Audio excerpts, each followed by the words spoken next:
But some in our society, for some in our society, these measures involve sacrifice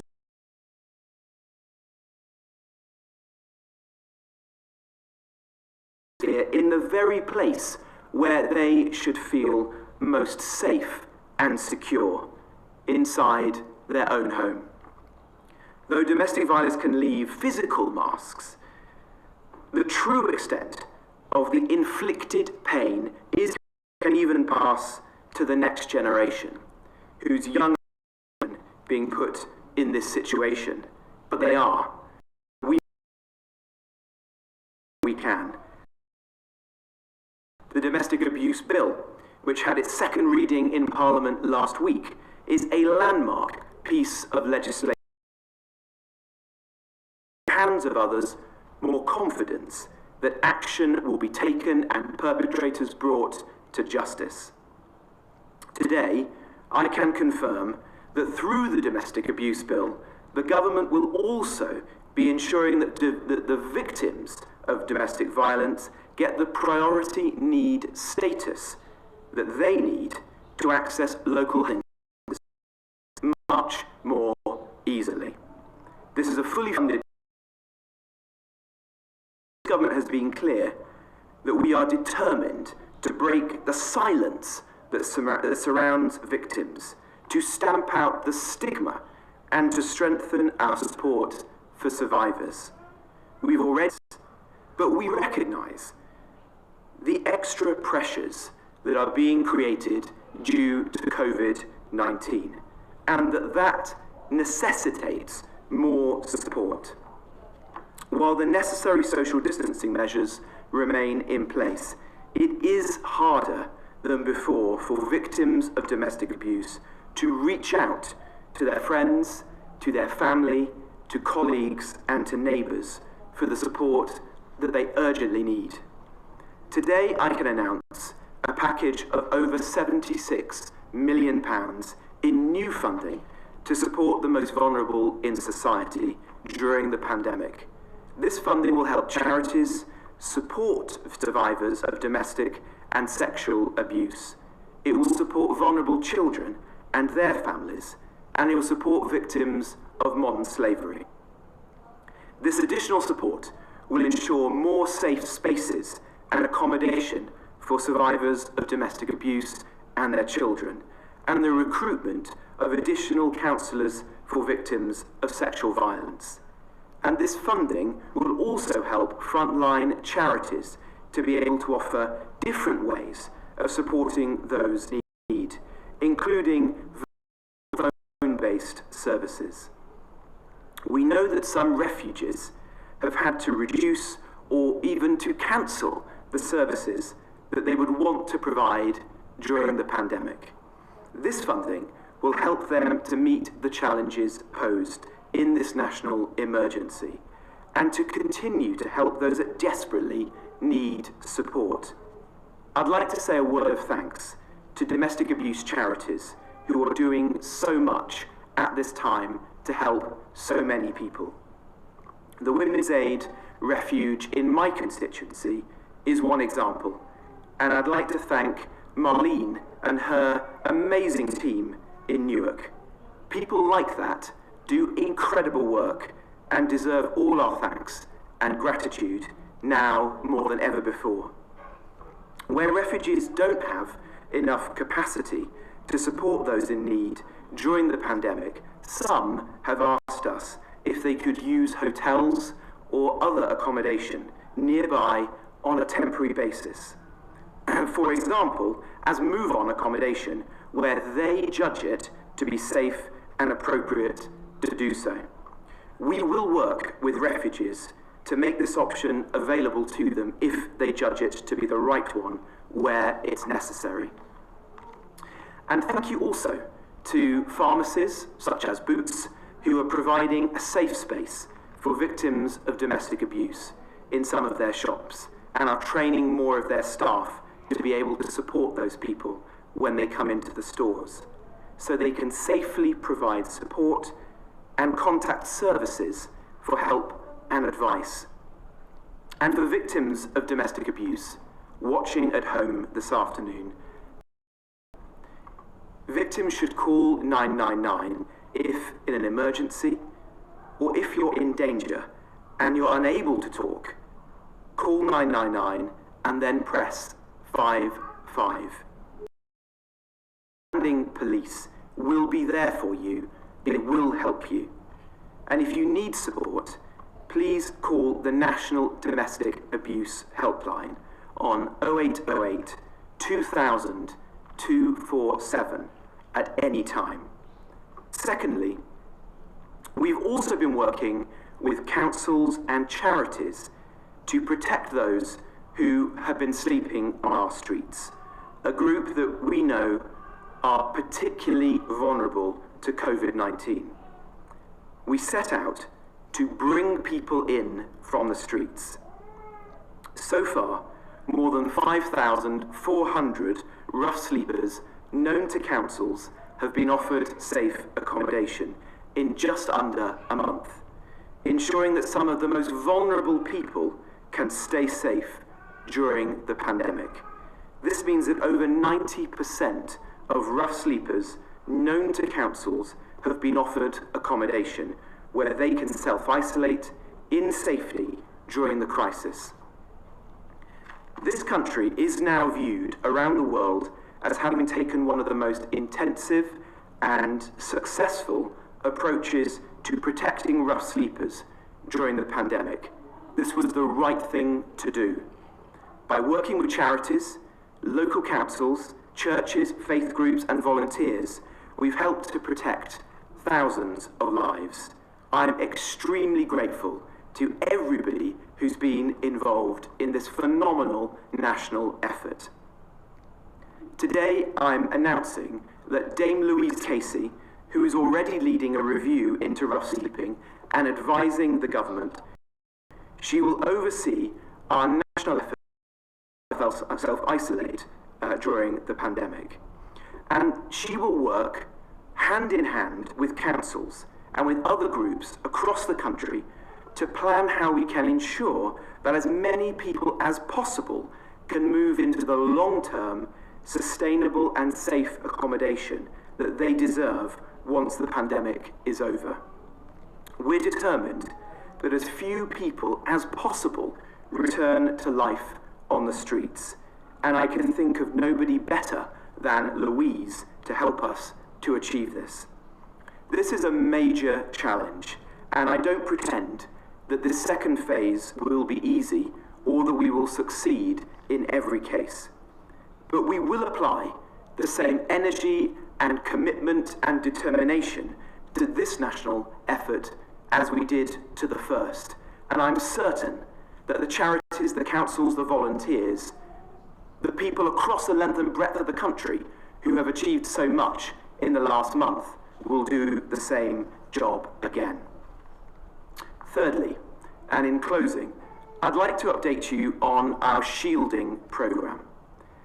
For those who have been identified by the NHS as being extremely clinically vulnerable due to underlying health conditions, that's now 1.8 million people in England alone, they have been asked to stay at home with no face-to-face contact outside of their household except for their carers. For those of the people in the shielding group who don't have family or friends to support them, we've offered to provide a basic weekly package of a few days. This service is entirely without precedent. Nothing on this scale has been attempted in this country, at least since the Second World War. I'm incredibly proud of the team who've helped us to deliver it. I've loved reading the emails that I've received for a prolonged period of time, but they shouldn't feel that they're on their own. You're not alone, and you never will be. Thank you very much. Jenny. Thank you. So earlier in the week, the Prime Minister made it very clear that we had passed the peak of the epidemic in the UK, but also that we had a lot of work still to do. And in the data that I'm going to present today, which shows all the hard work that everyone at home has been continuing to do, we still do need to keep in mind that we have 5 tests that we need to apply for adjusting the lockdown. So the first one of these is that the NHS has sufficient capacity to provide critical care and specialist treatment, that the rate of infection is decreasing to manageable levels across the board, and the increased testing capacity now and in the PPE, and that these are all in hand with supply able to meet future demand. But I think the 5th one is the one that we all need to keep in mind as we go forward. We have to be confident that any of the adjustments to the current measures, which have worked so well, that overwhelms the NHS. Next slide, please. So how have we been doing? So we've often seen the transport use change, and I know we've had a little bit of concern perhaps that motor vehicle usage has flipped up a little bit, but we do know from other evidence, in fact, the number of social significant drop in transport use accompanied by very good adherence to social distancing. Next slide, please. As you can see here, and as the Secretary of State has said, we have had a massive increase in daily testing, and you can see that as we've gone forward. So over 105,000 tests in the last 24 hours up to 9 o'clock this morning. That will continue, and if we look at the next slide, we can see how that is now panning out between the NHS testing in blue and the orange testing, which is the growth in the wider testing capacity. Now, obviously, as the number of cases requiring clinical care in our hospitals drops down, and you can see that in blue, the orange testing pillars are rising up. That is despite the fact that actually in the NHS, all patients coming in to the NHS now are being tested. So there's likely to be a drop-off because of the reduction in the number of positive cases, but there will then start to be a bit of an increase again in our blue pillars as we consistently test through hospitals. Next slide, please.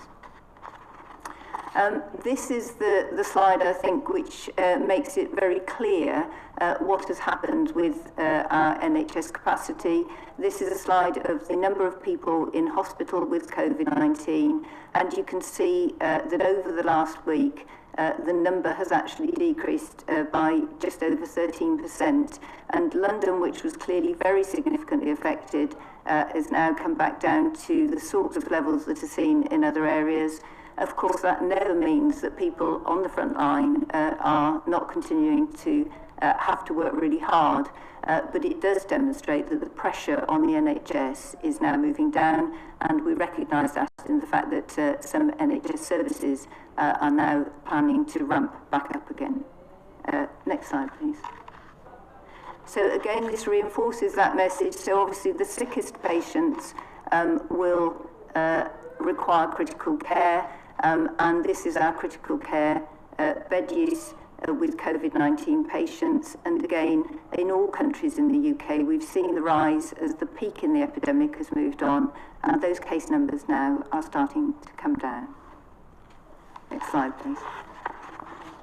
And then these are the sad deaths associated with COVID-19, and as we're now reporting, these are across all settings. The blue bars are the daily totals, and I think we are very familiar now with the fact that sometimes those individual totals can be recognised, the delay in some of the reporting. But the orange line, the 7-day rolling average, gives us an indication of just how the death rate is now starting to come down very gradually and very slowly, and it's really important that we continue to practice social distancing and watch that come down still further. Next slide, please. And then finally, with all the difficulties that we have of comparing data globally, the UK data there in black is all settings, so this is as comparable as we can get with other countries. Eventually we will look back and see how that compares with different mortality statistics, but for the time being I think that gives an indication of where the UK is, and hopefully that's now starting to flatten out. Thank you. Thanks, Jenny. So the first question we're going to go to is from a member of the public, and it's from Ashley from Yorkshire, and Ashley's question is going to be shown in a short video. The World Health Organization has recently suggested that people who have already recovered from COVID-19 may not be immune to a second infection. What evidence is there to suggest that people can catch COVID-19 twice, and how would a vaccine change this? Thank you. Jenny. Thank you very much, Ashley. So quite a complicated answer, and I'll just try and summarise. I think the WHO position is very similar to the one that we would have. It basically says we actually don't have enough information yet to be very clear on the immune status. We know that some people will have different status. We would normally expect to see some sign of immunity about 10 to 12 days after an infection, and then a very consistent pattern about 28 days. But there's sometimes a delay in different individuals, and we need to study this really carefully as we go forward. Our testing policy and the development of new antibody tests will help us do that. I think so there's some good news and some not so good news. So I think, for example, in the elderly, we know that antibody responses can be quite problematic. They tend not to respond as well. So this is clearly a vulnerable group. And so for them, we sometimes have to make different preparations or pay particular attention to vaccination policies.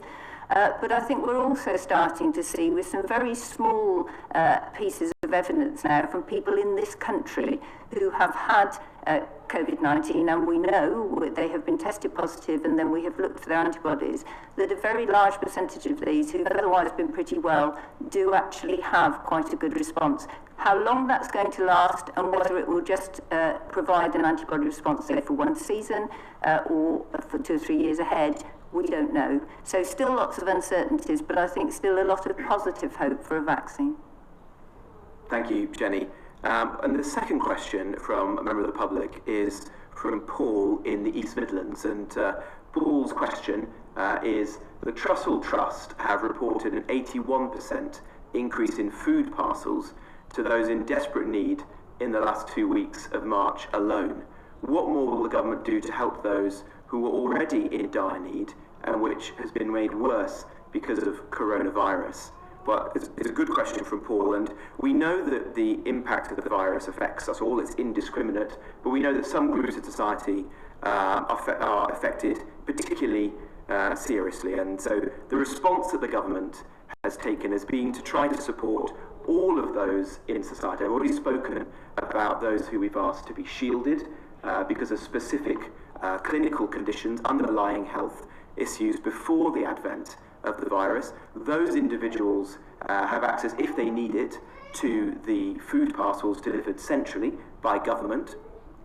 I'm also working as local government secretary with local councils who have done a fantastic job at bringing together community groups, faith groups and volunteers in different parts of the country to ensure that other vulnerable people, the elderly for example, can get food and medicines and essential supplies that they might need, even if they're not technically within the shielded category. And there are hundreds of thousands of food parcels and other supplies being delivered by them every day all over the country. And if people want to volunteer to support those efforts, then I'd encourage you to get in touch with your local council, who has probably set up a hub to organise that work, or to go onto the Good Samaritan app, which you can see opportunities to volunteer being posted there. And then, of course, through our economic response, we've set out to try to help as many different people as we possibly can, whether that's through the job retention scheme, to try to ensure that those people who are in work can retain the essential link with their company so that they can get paid and can return to work when we start to ease the lockdown measures and the economy can bounce back as quickly as possible. For those who were already in the welfare system, we've tried to make that more generous in a number of different ways, through universal credit, through the local housing allowance, for example. And there are other ways that we can take action as well. I've set out today a number of ways in which we're trying to support particularly vulnerable groups, such as rough sleepers on our streets, and as I said, we've made some significant progress on that. But some of those groups will need consistent support and care from us as a government, from local councils, and from society in the weeks ahead.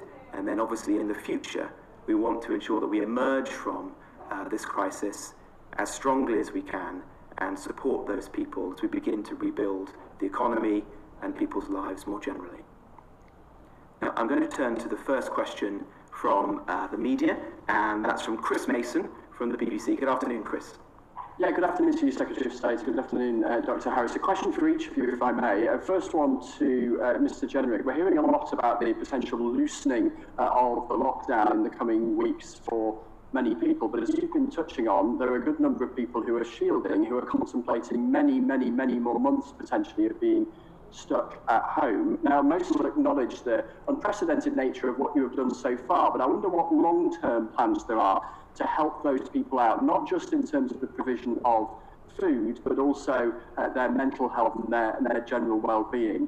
And a question for Dr. Harris, and a request for an update on track and trace, if I may, in the context of the scaling up of testing capacity. I'm wondering how many daily tests you're going to need for the track and tracing in a few weeks to be able to be fully operational. I wonder where we are in terms of an update in the staff that are being trained and the extent to which that system needs to be fully up and running before we'll see any noticeable shift in an ease of the restrictions around lockdown. Thank you very much, Chris. Well, if I ask the question firstly about those people we've asked to be shielded, and it's a good question because we've now got 1.8 million people in England alone who, for clinical reasons, are extremely vulnerable to coronavirus, who we've asked to stay at home. And when we initially did that, which began 5 weeks ago, we said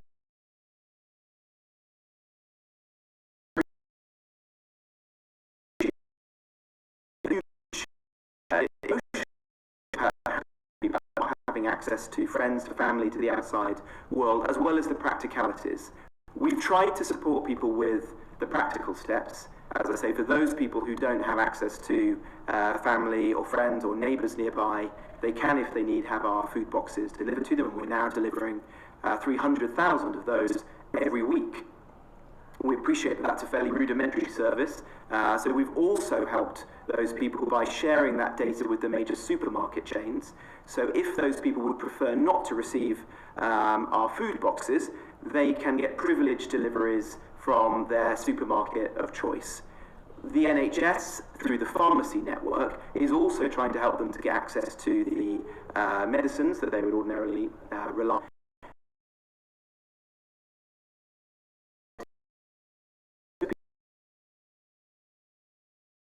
A better quality of service to those people. We're also encouraging councils to begin a check-in and chat service so that we get as many of those people as possible phoned up, usually by volunteers, but sometimes by council staff, to just make sure they're okay, they're getting the supplies they need, and if there's anything else that they need, we can try to step in and do that. There's also a concern about people's mental health being confined at home for a long period of